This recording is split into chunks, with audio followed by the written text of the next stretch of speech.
mention this one last time. Savannah, does that mean they didn't have to pay attention to the other one? They pay attention to this one.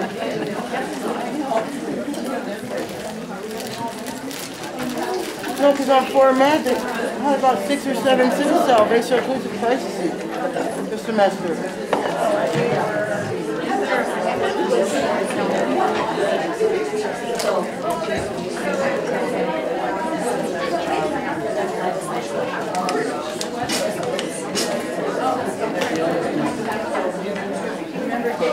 Yeah. Yeah. He just took these pictures of what we sent me for a photo project. Oh my God. Beautiful. Okay, let's get started. I'd like to introduce Dr. Michael Bell.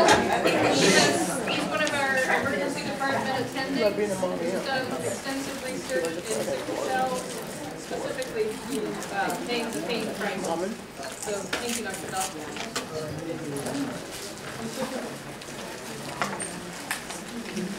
Okay, so we're going to talk about the emergency treatment of sickle cell. First of all, just wanted to go over some of the basics of what sickle cell anemia is. Sickle cell anemia is an inherited blood disease where the cells, instead of being a normal shaped cell like here, become sickle. And because it's sickle, it gets stuck in the small venules and small arterioles of the circulation, causing hypoxia of the tissue. And that's why we have pain crisis, because the tissue is not getting enough oxygen, because these sickle cells carry less oxygen and they get stuck in there, so they decrease the flow to the extremities. A normal red blood cell lasts 90 to 120 days. A sickle cell lasts 10 to 20 days. That's one of the reasons why, and we always look at the retic count in sicklers, because if they don't have that turnover every 10 to 20 days, which increases your reticulocytes or immature red blood cells that are coming out of the bone marrow to replace your old blood cell, because they're destroyed in 20 days, if you don't have an elevated reticulocyte count, you become anemic very, very quickly. So that's one of the reasons when we get blood, we always get a retic count. Sorry, you're saying it's a good thing to have an elevated retic? Or when you have sickle cells, it is. It is. So it's Yeah. chronically. Okay. Yeah, if you don't have an elevated reticulocyte count and you have sickle cell, because you have chronic anemia. But at what point is it too elevated, like dangerously elevated? Or is Well, there a limit? you don't really see a reticulocyte really too elevated. It's really modulated by how much anemia you have. So what we're looking for is low reticulocyte counts. So because if you have a hemoglobin of 6 and you have a normal reticulocyte count, you're not going to ever get above that 6, and you will continue to go down steeply. So we're looking for a normal reticulocyte count in a child or adult with sickle cell anemia is dangerous. So it should always be elevated.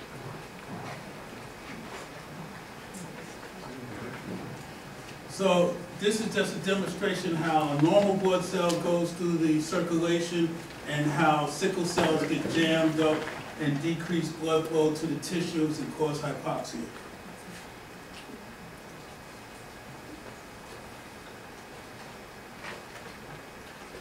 So the most common thing that we see in the emergency room is vaso-occlusive crisis, pain crisis in sickle cell. You can have infarcts of the marrow, and you can have, what we normally see is chronic hemolytic in nature. You can have the life-threatening things that we see in the emergency room. You can have aplastic anemia, where basically your bone marrow is not producing anything. And that's mostly associated with a sickle cell with parvovirus B19, which in normal kids just cause slap cheek disease or fifth disease. But in sickle cell people, it could be fatal because it causes the bone marrow to turn completely off and not turn out any cells. And then you get anemia real quick. One of the things that you have to be very conscious of, when you see a sickle cell patient and he's very anemic looking, pale, tachycardic, that's an emergency. You know, somebody needs to look at this person. The other life-threatening thing that we see is splenic sequestration, where the spleen becomes like a sponge and just takes up all the red blood cells, and you could have, you know, hemoglobin of 1 or 2, even though you still have all of that normal, you know, or sickle cells in the spleen, they're not in the circulation. So you'll see a very pale person who's tachycardic, who has a mass in his left upper quadrant, which is his huge spleen that's taking up all the red blood cells. And when you put an IV in him, you might get red water back. I mean, because there's so few red blood cells in it, it looks like water. This is a very, very dangerous situation. And even though it's more common in children, it can actually happen at any age. And it's more common in children because sickle cell patients tend to have auto-infarction of their spleen as they grow older. But it can happen at any age, and it's a life-threatening emergency. So that's one of the reasons, as a nurse, you have to always be able to identify this child, you know, appears to be anemic beyond the normal anemia of sickle cell, and somebody needs to investigate it right away. Why does it happen? Why does the spleen absorb all those sickle cells? I mean, that's interesting. We don't really know why it happens most of the time. It doesn't happen that often. You know, I've seen 2 cases in my 25 years. Sometimes they're sick, you know, but you know, I've seen it. The time I seen it, the kid was fine and just came in, and the spleen just started getting bigger and bigger and bigger. We never found a real reason for that. Any other questions?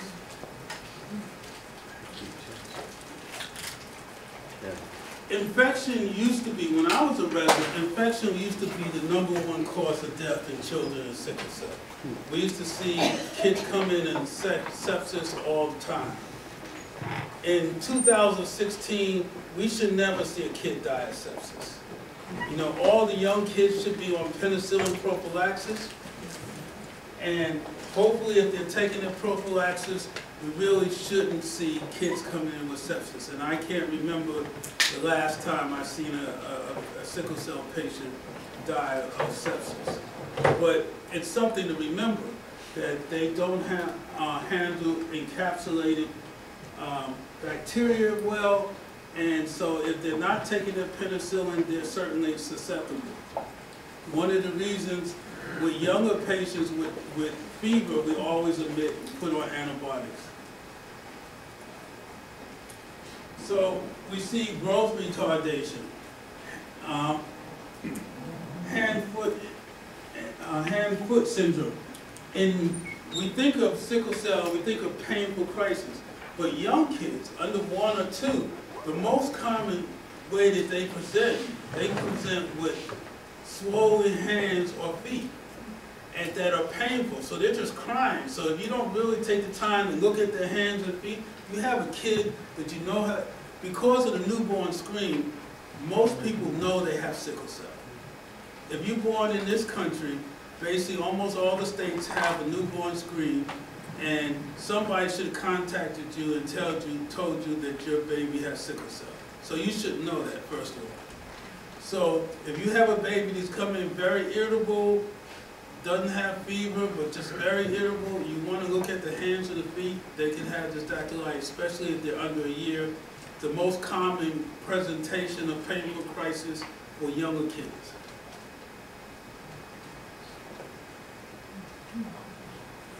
The most common cause of death It's acute chest syndrome. Now, like I said, it used to be sepsis, but now it's acute chest syndrome. And basically, they present with chest pain, fever, cough, tachypnea, leukocytosis, elevated white count, pulmonary infiltrates in the upper lobes. Adults are usually afebrile just because they often have mycoplasma or something that doesn't necessarily cause fever, but children can have that too. And it can have multi-lobar disease. So this is the most common cause of somebody that's going to die now. It doesn't mean that they're going to die. We see kids with acute chest all the time. But we have to take that very serious. They need to be admitted. They need to be on antibiotics. They have to be followed very closely. We have to usually address the anemia. Sometimes they need transfusion to decrease their percent S in their blood. So acute chest is very important. That's why every kid with fever gets a chest X-ray regardless of symptoms. So the acute chest isn't necessarily like a vaso-occlusive crisis as more of it is an infection, right? Yeah. Okay. All right. And there's I thought it was other the other way. causes. You can have fat embolisms that cause acute chest. But yeah, it's basically, like a pneumonia. Okay. But it doesn't have to necessarily, there's a lot of proposed mechanism, but most of the time it's an infection, not a vaso-occlusive crisis. When you order the X-ray on those kids to look for acute chest, what do you see? What are you looking for when you look at that kid? You're looking for a consolidation. You're looking for something in somebody else who would just say it's a pneumonia.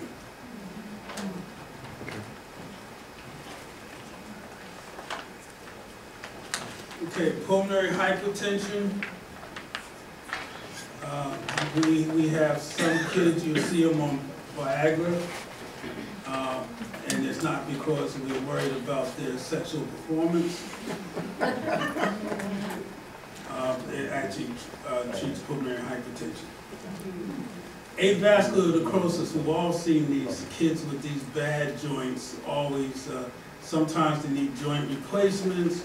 Basically, they're not getting enough blood supply to, usually we see the shoulder and hip joints, and they develop necrosis of the hip, and they have chronic pain in the hip or shoulder, and a lot of times by the adult, they have to be replaced with artificial joints. They can get leg ulcers and chronic,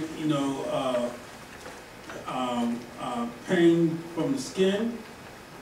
I don't know, without mentioning any names, I guess in this time of being politically correct, but we used to have a patient that came in once a week with priapism. Unfortunately, he's passed away now, but it was a big problem. And we're to expect that we had to often take blood out of his erect penile shaft, put in medicine directly into his shaft, and and that's the only way that we could get his erection down.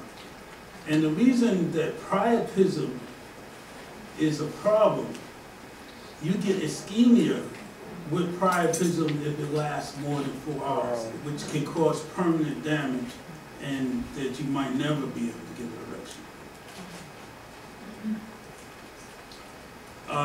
Cardiac involvement, you can get dilation of the ventricles and left atrium. Often you will see sickle cell patients with a lot of spider veins in the eyes, and they can get retinovascular changes and proliferative retinitis. With the central nervous system, the other real emergency that we see often, well not often, but that we always have to be on the lookout for is stroke. We see patients with sickle cell with strokes for the reasons that sickle cells clog up blood vessels and they can get strokes. Now, strokes can be either hemorrhagic or ischemic. We mostly see ischemic strokes because we're seeing that they're not getting the blood flow just like any other part of the body. They get the vessels get clogged and they're not getting the oxygen to them, and they get ischemic strokes. Hemorrhagic strokes means bleeding strokes. Like we see in, we see occasional kid that has a dilation of a blood vessel and it pops and then they have a hemorrhagic stroke. So they're treated a little different, so it's important for us to make that differentiation. We have stroke protocols now, so that basically people usually get a CT scan first just to determine that they have a stroke, but then they need a MRI or usually MRA, basically MR with an arteriogram to see exactly where the blood flow is being brought.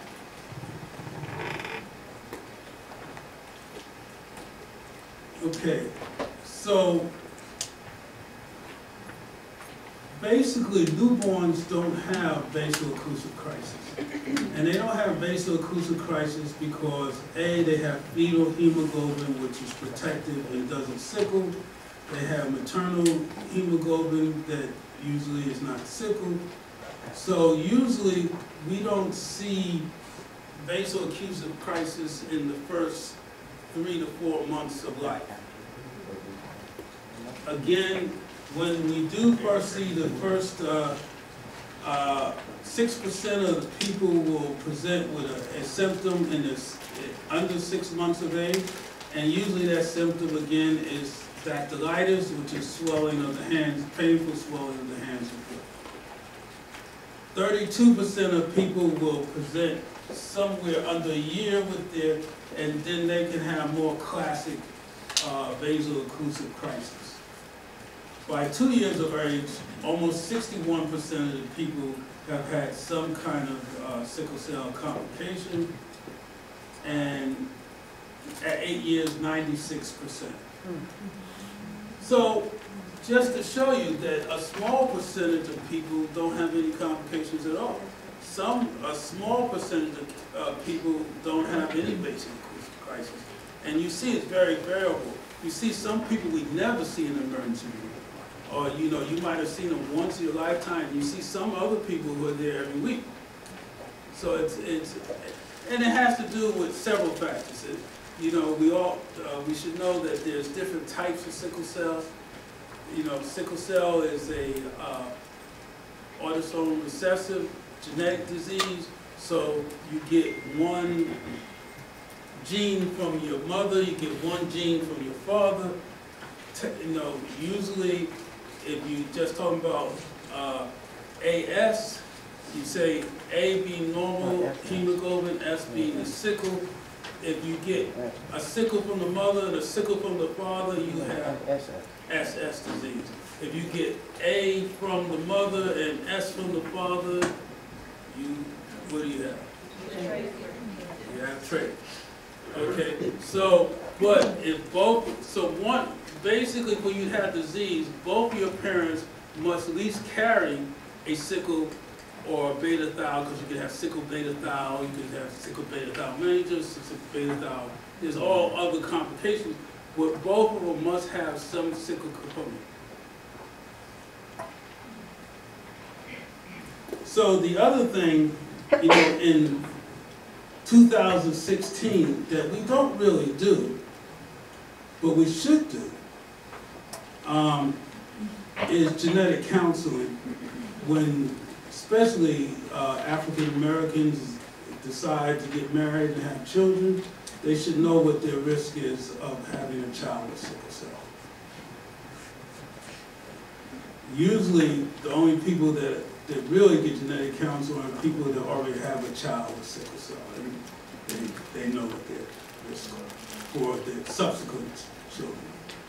Can you go back and talk a little bit more about the traits, like the genetics of it? Because sometimes, they come into I don't understand sickle cell completely, that's why I'm here today. Okay. And so they come in and sometimes they'll say, oh, I have sickle cell trait, and they're perfectly fine. And some have beta thal and some don't. And like, which ones when they tell me they have a trait, do I need to care? A lot, or a lot or a little? And which ones do I care most about, and which ones do I go, oh. Okay, for our purposes, we don't care about trait. Trait basically happens in about 8% of all African Americans. I have sickle cell trait. My daughter has no sickle cell. And basically, you can't be an astronaut. You can't be a deep sea diver, because even with trait, there are some things at the extremes that will make your blood sickle. But for most lifetime things, you have no symptoms. Occasionally you see somebody with trait with a problem. I have never seen a serious problem with anybody that has trait, and for most of what we do, it's of no real consequences. So trait people aren't on any medications, they're not on the penicillin? They're not followed by the hematologist, they're not doing anything. Okay, that's good information. Okay? So if somebody comes in with an ischemic stroke, is there any reason you can't give them TPA, or in kids, do you even? Yes. It depends on multiple factors, how long they had symptoms, Yeah, but and if it's within the what the window. MRI says, yes, but it's something, that's why we have stroke centers now, and we have protocols, because it's something that has to move quickly. Just like heart, with adults with MIs, time is tissue, time is, heart tissue. Basically, time is brain tissue. It doesn't regenerate. So we move very quickly, yes, and they do get clot busters. If they have the right kind of stroke, obviously you don't want to give a hemorrhagic stroke person TPA. But if they have a ischemic stroke in a time frame and a place that is amenable to the TPA, yes, they get TPA. Usually, with people with real strokes, usually we transfer them out to UCSF because they have a stroke center. But it depends on the time you use. So. Any other questions?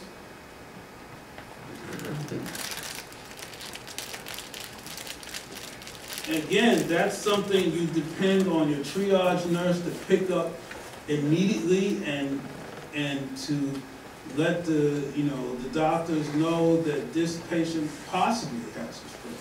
You don't have to be sure, but if they have any stroke symptoms, time is of the essence. You need to activate all your protocols so you can find out quickly, and the person could be in the right place and get the right medicine quickly.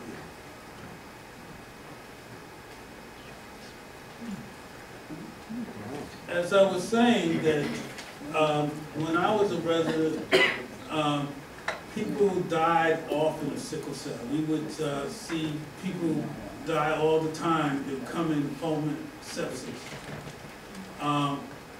But there's been a 68% decrease in sickle cell deaths. And that's largely been because, first of all, we identify people with the newborn screen. Often, when I was a resident, we didn't know people had sickle cell until they came in crisis or sepsis. So that shouldn't happen anymore. So that's a big thing to decrease the mortality right there, the fact that we know who has sickle cell and who doesn't have sickle cell. Then penicillin prophylaxis has made a big difference, and all the other drugs that we have to treat, to diagnose potential lethal complications. So when you think of that's a remarkable, a 68% decrease in mortality. I don't know many diseases that we can say that we've seen that kind of decrease in mortality.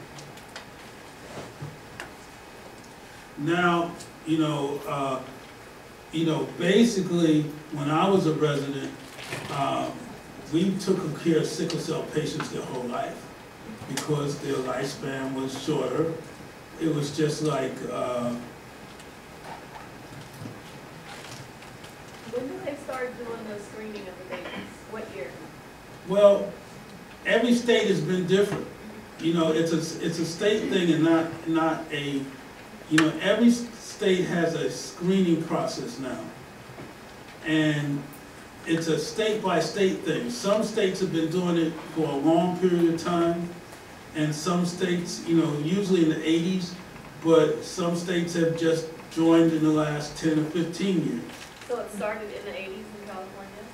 I believe it was 80-something. Well, you know, because Children's used to have a program with the Black Panther Party where they did sickle cell screening in Oakland. And so that means there wasn't newborn screening in California because there would have been no reason for the program, you know, if they had screening at the time. So that was kind of a very unique, especially when you think of Children's Hospital and you think, what people thought of the Black Panther Party. That was a very unique arrangement. And, you know, actually my physician used to be the chief medical officer of the Black Panther Party.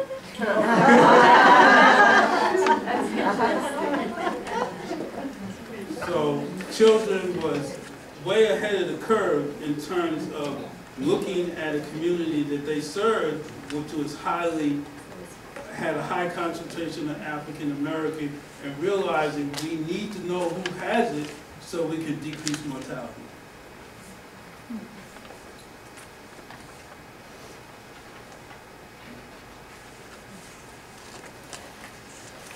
Okay, so pain crisis is usually not life-threatening, but obviously it can be severe pain. A lot of people have developed tolerances to narcotics and need huge doses of narcotics to get any pain relief, and some people, no matter what you give them, they really can't relieve the pain. And then, you know, there is some people who have psychological problems with, like any painful crisis, any painful disease, you know, it can affect you psychologically too. So it's not just necessarily physical pain, but mental pain, and how we need to have ways to affect the whole person and not just their body. The frequency and severity of pain is very variable, even among, you know, like, we like to think that SC patients have less complications and less painful crises than people with SS. And for most part that's true, but then I know some people with SC that have very bad and very frequent crisis. So there's no real standard that you can say or predict who's going to have what. You just have to see what they have. The more painful crisis that they have, probably the more painful crisis that they're going to have. You know, we have so many more treatments now, hydroxyurea. We have some people who have a lot of complications the only true cure is bone marrow transplant. Which is really, you know, whether you even want to call that a cure, it does cure, but it can kill you too. So we're one of the centers that do bone marrow transplants here. We have a pretty high success rate, but it's the only thing that can even approach a true cure. Now, when we get to medicines, well, let's just go on. So what do we do when a patient comes into the emergency room in sickle cell crisis?